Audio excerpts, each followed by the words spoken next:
Welcome back to Roundup Reddit. Today, we have a collection of stories that delve into the complicated and often heartbreaking world of family fraud. So, grab a seat and let's dive in. Story 1. Fraud by family members. This is bad, and I pray my nephews don't see this as they definitely use Reddit. My brother-in-law, their father, of 25 years, has been borrowing money from my mother basically the entire time he's been a part of the family, probably well over 200K. He has 3 kids with my sister, 25, 21, and 16 years old. My sister has been made completely dependent on her husband. She doesn't have a career. She may have a gig. I'm not totally sure. She is more of a stay-at-home mother. Recently, it's been discovered that they, really him, but I believe she had to be involved, opened up 3 credit cards in my mother's name, and all have been maxed out. 6K, 10K, and 5K, and also somehow even signed my mother's name for a 2022 Hyundai Palisades. 50K vehicles, maybe more. They made payments on it for about 6 months and stopped. The car has been repossessed, and now my mother is now facing a lawsuit for 11K. If my mother presses charges, my brother-in-law most likely loses his pension, right? 3-4 pay from NYPD for the rest of his life, which is basically the only thing he has that is somewhat supporting my nephews, my mom's grandchildren, and my sister. What the hell to do in such a messed up situation? My mother also doesn't want her grandchildren resenting her for putting her father in jail possibly. She is stuck and does not have the money to pay any of this off. She is barely able to make her property tax payments on her house because she is widowed and all the money is now gone after all of the thievery. What the hell to do? Story 2. What to do about credit card fraud by a family member. Hi everyone, last October, I noticed a credit card on my file while checking my statutory report after being denied a credit application. I reported it to TransUnion, who did their thing, and I received confirmation that it would be removed from my credit file. During this period, however, the card defaulted, and as such has reappeared on my file under the company who have purchased the debt. Speaking to them revealed the person who had taken out the card was my mom, who has a record of doing this. I spoke to her and she was completely unwilling to admit any wrongdoing, saying she must have done it by mistake, and she would pay it off by giving me $50 a month until it was paid. So I should just pay it out of my savings and be done with it. I'm 21, a university student, with no financial support from family. I have no savings or none to give that would cover the debt anyway. I called the correct people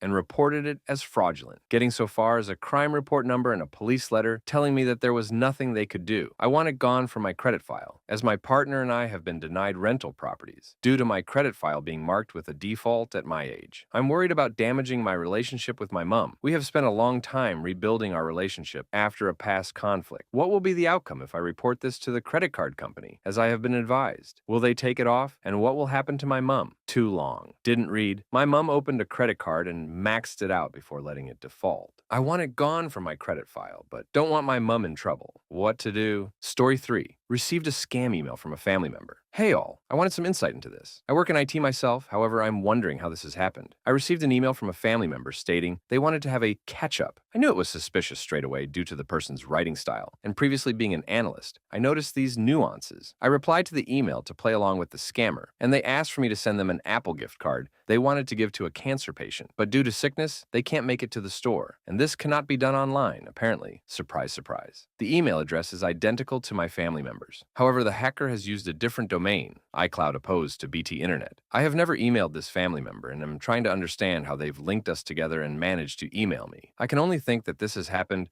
through us both being on the same Wi-Fi network at some point. There hasn't been any other correspondence. Can anyone provide me some insight into this, please? Many thanks. Story 4. Suspecting family member of fraud. So long story short, I've been dealing with identity theft for the past 2-3 years. 2 years ago, I was notified that someone had tried to apply for unemployment using my name. I went through a long process of proving my identity so that I would be able to receive unemployment. Fast forward a year later, I'm notified from Experian that Discovery credit cards were opened up on my account. I was then notified that 3 other credit card companies checked my credit file: Best Buy, Target, and Home Depot. Fortunately, the application was denied. However, this dropped my credit score significantly. I was able to get all accounts removed and disputed. To add, the person even opened up a savings and checking account using my TD Bank. When I went to the bank teller manager, she mentioned that it was a big possibility that it was someone living in my address, as the person ordered a debit card to my address and was able to use it 20 minutes from my address. The only person who I truly suspect is my older brother. He's had a history of not only stealing from me, but from my other brother, and my mother. My mother is an enabler and a narcissist, so she didn't really care too much when he would do these types of things. For example, while away at school, I noticed a charge on my savings account from an unknown merchant, Lake Erie Loan Services Limited Liability Company. I later find out that he was responsible for using my bank information to make this purchase. How the fuck did he get my information? I have no idea. Better yet, this was taken from savings. He's done this to my other brother as well, and has used my mom's bank to cash checks. So long history, and he's honestly the #1 suspect. On my credit file, I saw WFDDA,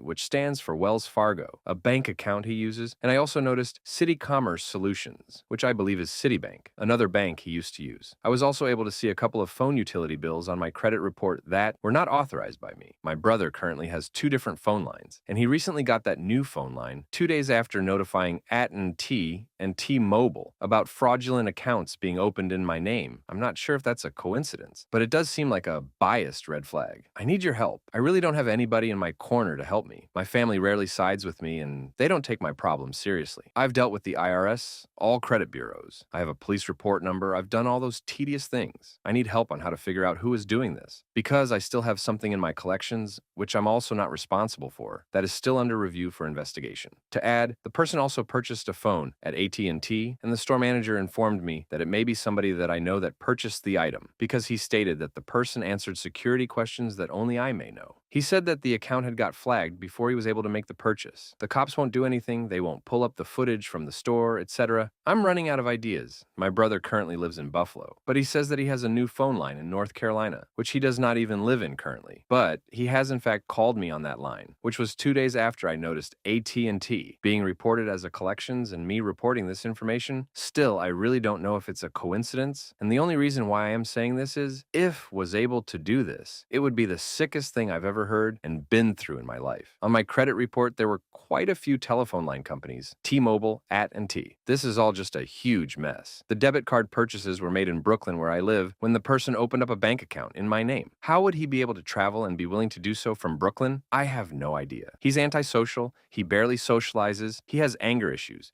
He's currently in nursing school in Buffalo. He has a car. I just don't know where to begin. There was a time in which he ordered sheets to my house because he was not home. And when I looked at the package, it had my name on it. When I texted him to ask why my name was on it, he said, my name was not on anything. When I was reassured that it was my name on the package, I received no answer. This happened 2 years ago. Fast forward, I'm still currently dealing with these repercussions right now. Story 5. How to help a family member who is being scammed by Johnny Depp. Not sure what the best subreddit for this is. I have a close family member who believes that she and Johnny Depp are in love. They've been chatting for months on various messaging apps after she posted in various JD fan page FB pages. Of course, she has sent him Amazon gift cards, iTunes gift cards, Google gift cards, etc., all for various reasons why he needs it. At one point, she was ready to leave her husband of 30 plus years to be with him. We have all told her for months it's an obvious scam, sent her news articles about identical scams, etc. She is delusional, and nothing will help her see reality. Outside of this situation, she is relatively sane. She drinks a lot, but this delusion occurs even when sober. The outgoing money has increased recently. How do we help her see reality? That's all for today's roundup of Reddit stories. If you have any advice or similar experiences, please share them in the comments below. Until next time, stay safe.